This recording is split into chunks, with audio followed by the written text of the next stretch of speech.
Okay, good morning, good afternoon, and good evening, family and friends. We're back again. So the Trump administration, they finally admitted why they have the Medicaid work requirements. They wanted to get rid of all the migrant workers and thought that they could have 100% American workers on these farms. And that's what the Medicaid work requirement was, to encourage American workers to go and work on these farms. The problem is that in their brilliant plan, they didn't think that the majority of people on Medicaid are 50 and older.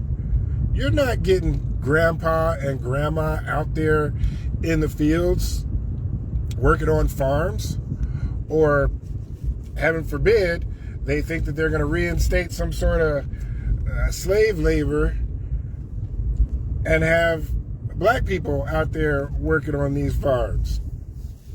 All right, so let's get past that.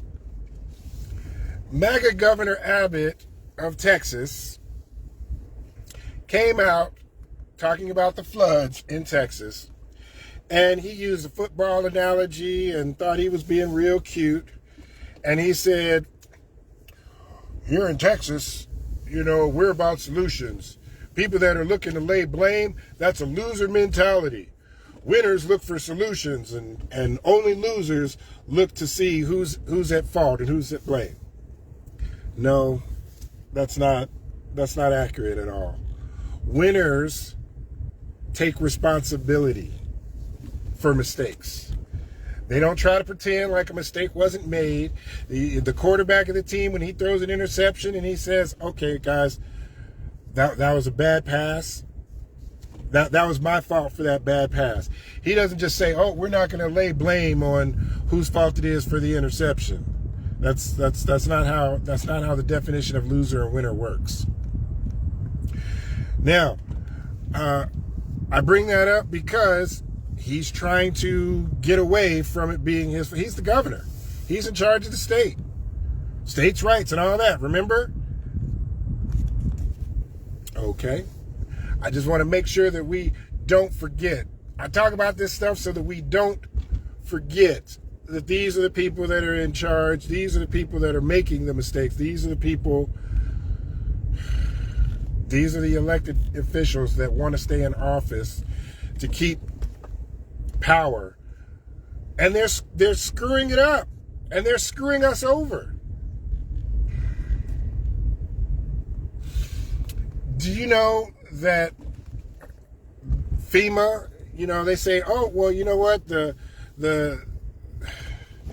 government is there, its job is to protect the citizens, whether that's in a national disaster or something else. Their job is to protect us. That's what we pay taxes for, because we assume that the government is taking care of us.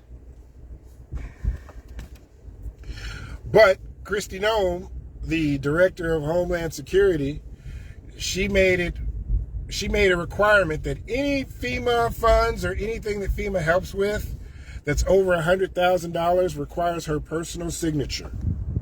That's why they didn't respond until Monday. The flood was Friday. Friday, Saturday, Sunday, nothing. Local stuff. But as far as help from the federal government, it requires her signature. And that didn't happen until Monday. See how screwed up this stuff is with the screwed up stuff they're doing? Anyway, I just wanted to throw that in there. Today is my day off, so I'm not in a collar and shirt. I'm taking my kids swimming. We're going to the pool. We're going to have a pool day today. I want to thank you guys again for watching my video, and make sure you have a great afternoon. Don't forget, when it's time to vote these people out, please, before they totally screw the country where it can't be repaired. Have a good afternoon.